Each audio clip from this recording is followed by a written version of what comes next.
कहते आया हूं कि आप बाहर से लड़िए दलितों के लिए और मैं अंदर से लड़ूंगा, ये मैं उनसे कहते आया हूं। लेकिन उन्होंने इस कॉन्फ्रेंस के पहले मुझे बताया कि वो आपका अंदर से लड़ना तो बहुत अच्छी बात है, लेकिन ये जो कॉन्फ्रेंस है इसके लिए आपको पालक के तत्व में, आपको भूमिका में आपको शामिल होना है, पैटर्न के रूप में शरीक होना है। और मुझे इस बात का बहुत फख्र है कि ये बहुत ही उत्तम आयोजित किया हुआ इस सम्मेलन का पैटर्न होने का सद्भाग्य मुझे मिला है। इसके लिए मैं अशोक जी को, अशोक भारती जी को और आप सबको बहुत बहुत धन्यवाद देता हूं। मैं अशोक भारती जी और आप सबको इस बात के लिए बधाई देता हूं कि बहुत ही अच्छे रूप से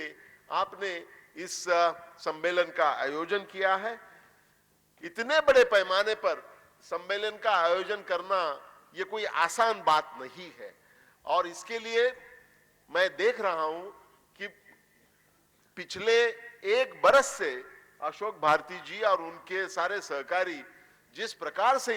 जिस लगन से, जिस निष्ठा से इस पर काम कर रहे हैं, ये मैंने नजदीक से देखा है और मुझे बहुत अच्छा लगता है कि इतना अच्छा काम आप सब लोगों ने करके दिखाया है और आप सब लोग इसमें शरीक हो गए। इसके लिए ऑर्गेनाइजर्स को बधाई देते हुए आप सबको भी मैं बधाई देता हूं कि दुनिया के देश के अलग अलग विभागों से आप लोग यहां आए हैं, तो इसके लिए आप बधाई के पात्र हैं। मेरे लिए सिर्फ 2 मुद्दे मुझे बताने हैं इस उद्घाटन पर भाषण में। उसमें एक मुद्दा जो है, वो सबसे अहम मुद्दा जो है जिसका जिक्र अशोक भारती जी ने किया, वो ये था कि जो डिवाइड है दलितों में और समाज में, ये जो खाई है, ये खाई को दूर करना ये सबसे बड़ी जरूरत है। ये जो ग्रेट डिवाइड है दलितों में और बिगर दलितों में और समाज में, इस खाई को मिटाना ये सबसे बड़ा अग्रक्रम इस बात को रहना चाहिए। और इसके लिए आप लोग जो काम करते हैं, उस काम में प्लानिंग कमीशन ने, नियोजन आयोग ने अभी फिलहाल 12वीं योजना जो है उसका निर्माण किया है और इस योजना को 29 दिसंबर, इस महीने के 29 तारीख को नई दिल्ली में जो बैठक होगी, जिसको कहते हैं नेशनल डेवलपमेंट काउंसिल, राष्ट्रीय विकास परिषद, तो सारे मंत्रीगण, सारे प्लानिंग कमीशन के सारे सदस्य और सारे राज्यों के मुख्यमंत्री उसमें शरीक होंगे, उसमें शामिल होंगे। और 29 दिसंबर को ये जो नेशनल डेवलपमेंट काउंसिल की, राष्ट्रीय विकास परिषद की जो बैठक होने वाली है, महाबैठक जो होने वाली है, उसमें 12वीं योजना पर मुहर लगाई जाएगी, उसको अंतिम रूप दिया जाएगा। और मुझे इस बात की बहुत खुशी है कि प्लानिंग कमीशन में काम करते वक्त ये जो 12वीं योजना अभी आपके सामने जो सादर होने वाली है, इस योजना में महत्व दिया गया है वो विकास के साथ साथ, जिसका यहां जिक्र हुआ है, समावेशी भारत, इंक्लूसिवनेस। सो विकास तो होना जरूरी है, लेकिन विकास के साथ साथ समावेशी विकास रहना ये निहायत ही ज्यादा जरूरी है। इस थीम को, इस कल्पना को लेके 12वीं योजना का निर्माण हो रहा है और इस निर्माण में पिछले 2 वर्षों से हम इस पर प्रयास कर रहे थे। और मुझे आपको जानकर खुशी होगी कि इस योजना में, जैसे कि अशोक जी ने कहा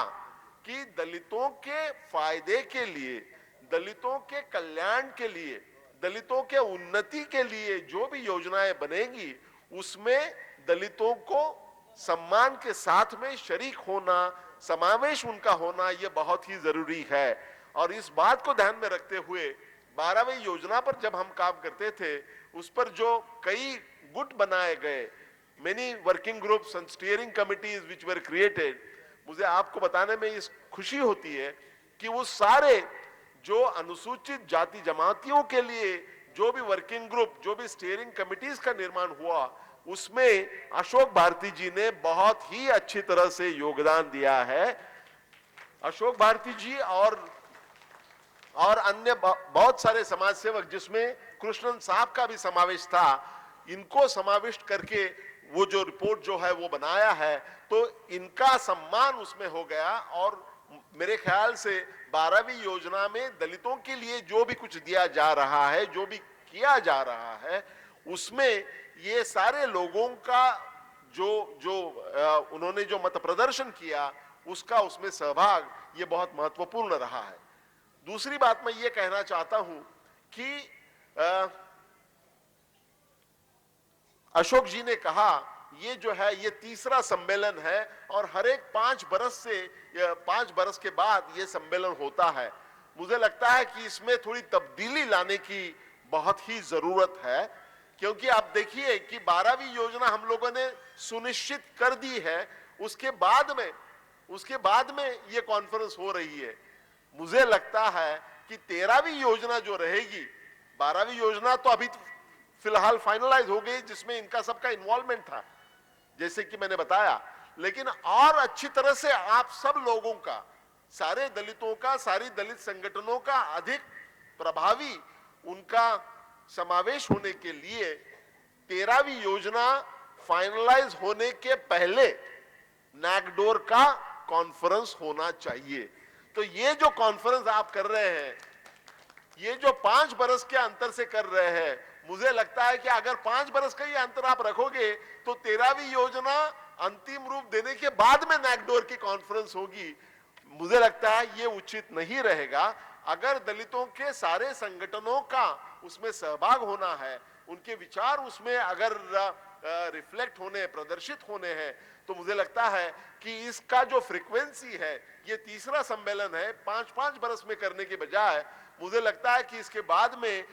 हर एक 3 साल में यह सम्मेलन होना चाहिए। और इस प्रकार का ठहराव, इस प्रकार का प्रस्ताव आप उस पर चर्चा करेंगे, ये मैं उम्मीद रखता हूं, क्योंकि वो जब प्रस्ताव अगर आ जाएगा, वो अगर पारित हो जाएगा, तो 3 बरस में अगर इसका फिर से चौथा जो सम्मेलन है वो अगर 3 बरस में होता है, तो उससे 13वीं योजना के लिए बहुत प्रभावी मार्गदर्शन मिल सकता है। और आप सबके दिमाग में, आप सबके दिल में जो भावना है, उसको अच्छी तरह से उसमें व्यक्तता हो सकती है। और एक छोटा दूसरा पॉइंट मैं और ये कहना चाहता हूं रुकने के पहले, जिसका जिक्र कृष्णन साहब ने भी किया। देखिए कि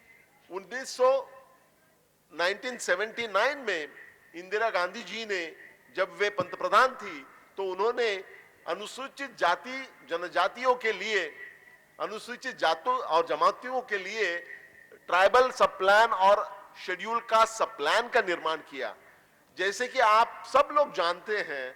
कि योजना तो बहुत अच्छी होती है, लेकिन योजना का जो फायदा है वो जिस लाभार्थी की तरफ पहुंचना चाहिए, वहां तक पहुंचने में बहुत बड़ी दिक्कत होती है, ये हम सब जानते हैं। और उसका उत्तम उदाहरण जो है वो है शेड्यूल कास्ट सब प्लान। शेड्यूल कास्ट सब प्लान की योजना 1979 में बनाने के बाद में भी आज तक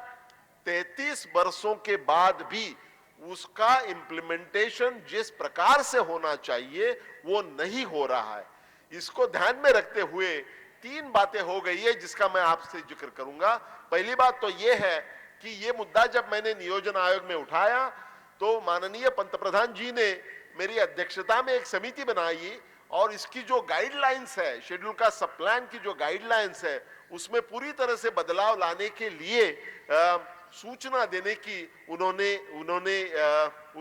ये कमेटी को निर्देश दिया था। और उस तहत काम करके हमने एक अच्छा रिपोर्ट सादर किया, जिसमें शेड्यूल का सब प्लान की गाइडलाइन बहुत महत्वपूर्ण रूप से उसमें बदलाव लाया गया और उसका इंप्लीमेंटेशन पहले जितना होता था उससे भी अच्छा होने लगा। लेकिन उसमें बहुत ही सुधारना और करने के लिए बहुत स्कोप है। उसके बाद में दूसरी जो घटना हो गई, वो सोनिया जी के अध्यक्षता में जो नेशनल एडवाइजरी काउंसिल में है, उसमें भी यह मुद्दा उठाया गया। और मुझे आपको बताने में विशेष रूप से आनंद होता है कि नेशनल एडवाइजरी काउंसिल ने भी बहुत अच्छी सूचनाएं केंद्र सरकार को अभी अभी 2 महीने के पहले की है और उसका अगर पूरी तरह से उस पर अमल होता है तो ये योजना का फायदा लोगों में पहुंचने में बहुत बड़ी मदद मिल सकती है। तीसरी जो बात है वो सबसे महत्वपूर्ण बात है कि एक जो भावना हमारे समाज में सब जगह है वो ये है कि ये शेड्यूल का सब प्लान जो है इसकी गाइडलाइंस जो है ये प्लानिंग कमीशन ने, नियोजन आयोग ने दी हुई गाइडलाइन है। अगर कोई राज्य, अगर केंद्र सरकार का कोई विभाग उसका ठीक से अमल नहीं करता है तो उनको पनिशमेंट देने के लिए प्लानिंग कमीशन के पास कोई भी उपाय नहीं है, उनके पास कोई अधिकार नहीं है कि उनको हम पनिशमेंट करें। ये कारण को नजर में रखते हुए जो पर्याय निकाला था पहले, वो ये जो गाइडलाइंस प्लानिंग कमीशन की गाइडलाइंस है वो प्लानिंग कमीशन की रहने के बजाय अगर कैबिनेट की गाइडलाइन हो जाती है तो उसमें अंतर आ जाएगा। और उस प्रकार से जब प्रयास हो रहे थे तो उससे सबसे बढ़िया बात क्या हो सकती है? सबसे बढ़िया बात यह हो सकती है कि ये जो शेड्यूल का सब प्लान की गाइडलाइंस है इनको अगर कायदे में आप बदल देंगे, इसका अगर लॉ में अगर उसको बदल देंगे तो उसका इंप्लीमेंटेशन बहुत ही अच्छी तरह से हो सकता है। और मुझे जैसे कि साहब ने बताया, कृष्णन साहब ने बताया, 2 दिन के पहले इसकी शुरुआत हो गई है। आंध्र प्रदेश के राज्य ने अपने राज्य के लिए शेड्यूल का सब प्लान का कानून सफलतापूर्वक बनाया और उसको पारित किया गया। 2 दिन के पहले उसको पारित किया गया। उसकी बदौलत आंध्र प्रदेश में 10,000 करोड़ से ज्यादा रुपए की लागत हर एक वर्ष में दलितों के लिए की जाएगी। और मुझे इस बात को आपसे बताने में बहुत ही हर्ष होता है। मुझे ये भी लगता है कि ये जो आंध्र प्रदेश ने करके दिखाया है, मुझे ऐसे लगता है कि भारत देश के, हमारे देश के सारे राज्यों को इसकी जो मिसाल उन्होंने पैदा की है उसका अवलंब करना चाहिए। और जब इस कॉन्फ्रेंस में जब इसके ऊपर चर्चा होगी, मुझे लगता है कि इस कॉन्फ्रेंस में, इस सम्मेलन में जरूर आप इस प्रस्ताव को भी पारित करेंगे कि शेड्यूल का सब प्लान जो कि आंध्र प्रदेश ने उसको कायदे में बदलाव लाया है, परावर्तित किया है, उसी का उदाहरण सामने रखते हुए हर एक राज्य को ऐसा कायदा करना ये मुनासिब रहेगा, ये उचित रहेगा। और ऐसे करने से जो दूरी कम करने की, जो डिवाइड, जो खाई दलित और नॉन दलित में है वो कम करने के लिए ये बहुत ही महत्वपूर्ण कदम रहेगा। मुझे लगता है, मुझे विश्वास है कि इस प्रकार का प्रस्ताव इस कॉन्फ्रेंस में अगर खारिज किया जाएगा उसके ऊपर विचार विमर्श होना चाहिए। ये मेरी भावना है, ये मेरी भूमिका है। आप सबको मैं फिर से एक बार बधाई देता हूं और अशोक भारती जी और उनके सारे सहकारियों को बहुत बहुत बधाई देके इस कॉन्फ्रेंस में बहुत अच्छी तरह से विचार विमर्श होगा और उससे दलितों के लिए, उनके भलाई के लिए काम करने वाले सरकार में और सरकार के बाहर जो लोग हैं उनके सारे लोगों को अच्छी तरह से मार्गदर्शन मिलेगा। इसके लिए मैं आप सबको फिर से एक बार बधाई देता हूं और मैं यहां रुकता हूं। धन्यवाद।